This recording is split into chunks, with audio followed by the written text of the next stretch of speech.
atau kuliah online Ikastara. Di sini di kuliah online Ikastara ini adik-adik akan dapat mempelajari banyak sekali ilmu-ilmu baru atau sesuatu yang baru yang sifatnya informatif yang akan diberikan oleh alumni-alumni yang mungkin adik-adik tidak dapatkan di sekolah atau di pelajaran-pelajaran yang sudah dipelajari di kelas.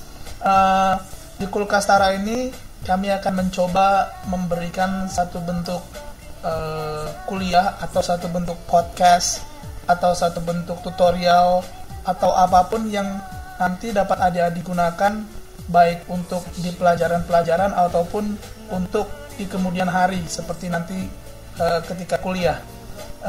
Bentuknya nanti akan bisa berupa yang seperti saya tadi telah sebutkan, kuliah online seperti ini, video atau podcast yang hanya berupa suara ataupun tutorial atau mungkin hanya sekedar PowerPoint presentation atau apapun itu. Yang penting di sini adalah itu merupakan sesuatu yang baru atau yang tidak didapatkan di kelas atau mungkin juga berupa tambahan dari yang sudah adik-adik dapatkan di kelas. Oke, kita akan mulai dengan bidang saya sendiri yaitu Materials Engineering. Oke, di kuliah ini saya bahas tentang superkonduktor.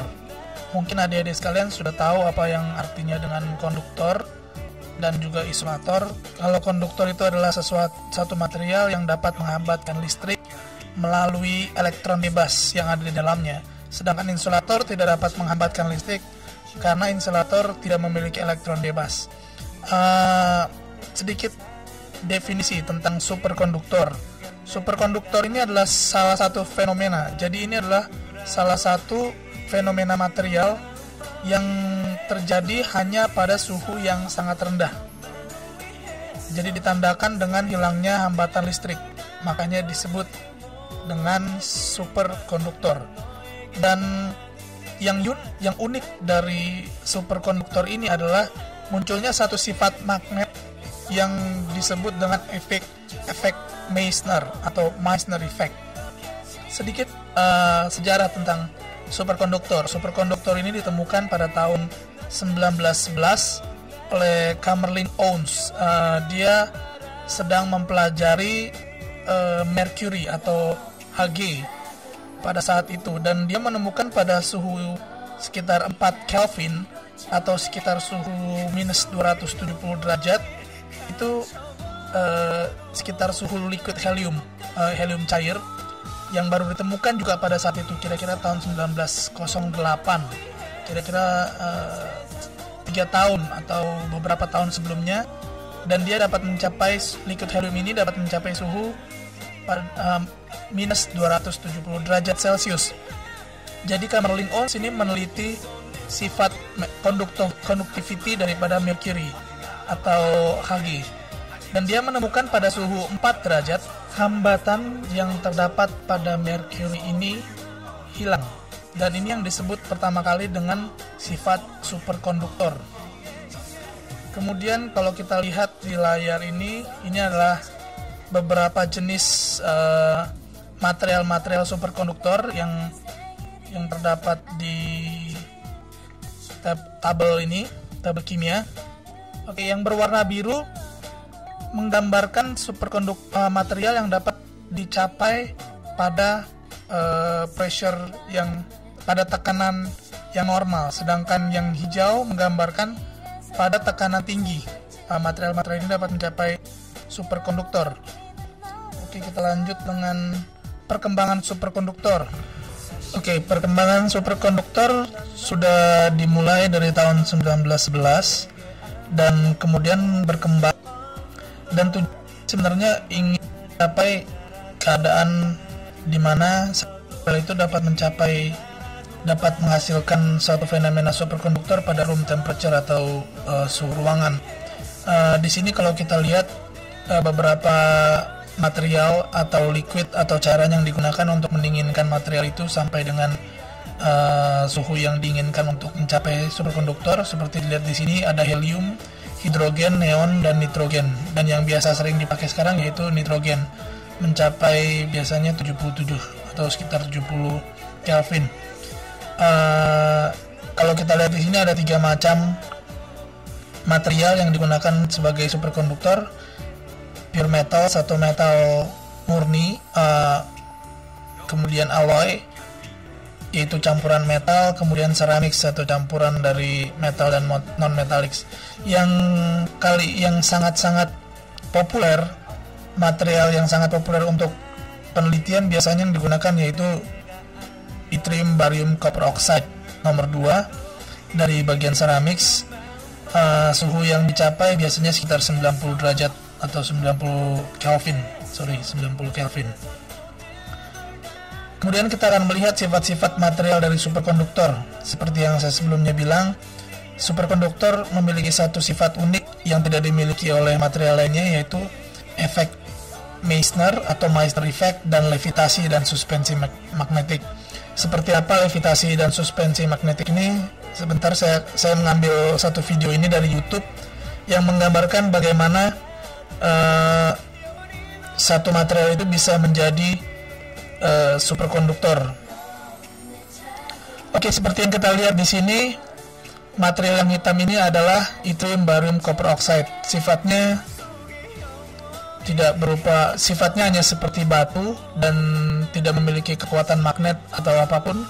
Dan kalau kita dekatkan dengan sendok, dia tidak menunjukkan sifat magnetisme sama sekali. Kemudian ini adalah magnet yang sangat kuat. Jadi kalau kita tempelkan pada yttrium barium copper oxide tidak terjadi apa-apa. Tapi kalau kita tempelkan pada sendok, dia akan tertarik karena memiliki sifat magnet. Kemudian yang akan kita lakukan ialah kita akan menuangkan nitrogen cair ke dalam yttrium barium copper oxide ini. Suhu nitrogen cair ini bisa mencapai minus 196 derajat Celcius atau 77 Kelvin. Dan kalau kita lihat di sini ada seperti mendidih. Ini menandakan kalau material ini cukup panas untuk larutannya, untuk cairannya. Berarti material yttrium barium copper oxide ini akan akan turun temperaturnya, suhunya sampai dengan suhu kritikalnya yaitu 90 derajat, dan dia akan berubah menjadi superkonduktor.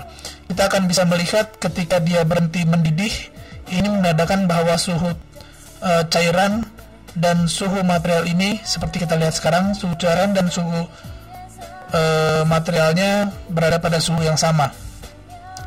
Dan kalau kita dekatkan magnet kepada material ini, maka material ini akan menjauh dan memiliki sifat seperti magnet, yang berarti memiliki beda polarity atau beda kutub.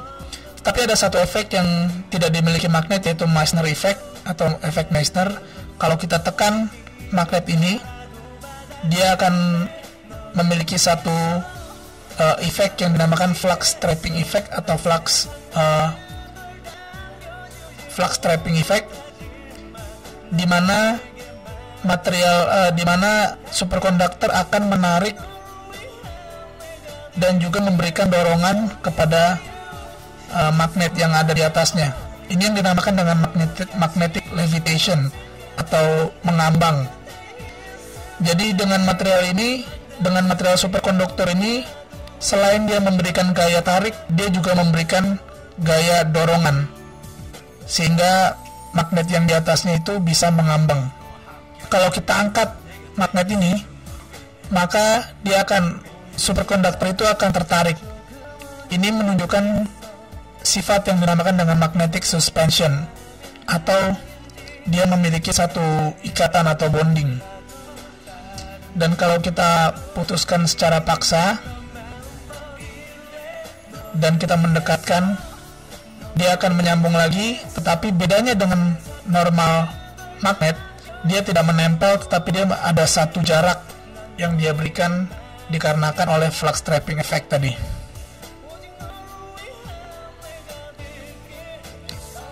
Sekarang kita akan balik magnet untuk menghasilkan beda polaritas, dan kita akan melihat kalau sekarang superkonduktornya akan tertolak dan dia cenderung untuk membalik sehingga menyamakan polaritasnya. Sekarang kita akan melihat aplikasi-aplikasi apa saja yang memanfaatkan teknologi superkonduktor ini. Salah satu yang cukup penting yaitu maglev atau magnetic levitation transport, salah satu bentuk transportasi yang bentuknya seperti kereta, dan ini menggunakan konsep levitasi yang akan mengangkat kereta tersebut sehingga ketika dia bergerak, kereta ini tidak mengalami satu hambatan. Dan juga pergerakan ke depan kereta ini diakibatkan oleh perbedaan polaritas pada rel dan juga pada roda yang terdapat pada kereta itu sendiri, sehingga perbedaan polaritas pada rel dan pada kereta akan mengakibatkan gaya ke depan, dan levitasi akan mengakibatkan tidak adanya hambatan atau resistance pada kereta ini. Kereta ini biasanya bisa mencapai kecepatan sekitar 500 sampai 600 km per jam. Sedangkan kereta yang komersial sekarang itu hanya bisa mencapai kecepatan 300 km per jam. 500 km per jam itu hampir sama dengan kecepatan pesawat terbang. Oke, aplikasi lainnya yang dapat digunakan yaitu sebagai alat pengangkut, di mana kalau kita menggunakan magnetic levitasi dan kita mengangkut barang ini, kita tidak memerlukan tenaga yang besar untuk menggerakkan benda ini, seperti yang kita lihat di video. Salah satu bentuk aplikasi dari superkonduktor yang sangat penting untuk sekarang yaitu di bidang kedokteran, di mana ini diaplikasikan ke dalam satu mesin yang disebut MRI atau MRI, Magnetic Resonance Imaging, di mana alat ini menggunakan magnetik yang dihasilkan oleh superkonduktor, dan magnetik ini menghasilkan satu energi yang menghasilkan atom-atom di badan kita itu bergerak dan dideteksi oleh komputer sehingga komputer dapat menangkap gambar atau apa yang terjadi di dalam tubuh kita. Dan ini sangat spesifik, berbeda sekali dengan X-ray, lebih spesifik dari X-ray. Di Korea sendiri, Korea Superconductivity Group sedang melakukan satu eksperimen yang bentuknya sama seperti MRI yang dinamakan SQUID, tetapi memiliki sensitivitas yang lebih tinggi. Ini diklaim bisa mendeteksi sensitivitas 1.000.000 kali lebih lemah dibandingkan pergerakan daripada jarum kompas. Jadi sangat-sangat sensitif. Dengan berakhirnya penjelasan tentang aplikasi tadi, berakhir pula presentasi atau kuliah tentang superkonduktor kali ini, dan kita akan bertemu kembali di dalam kuliah-kuliah online lainnya dengan topik yang berbeda, penjelasan yang berbeda, dan juga bahan-bahan yang lebih menarik lainnya. Jadi sampai bertemu di Kulkas Tara berikutnya. Kuliah online IKAS Tara.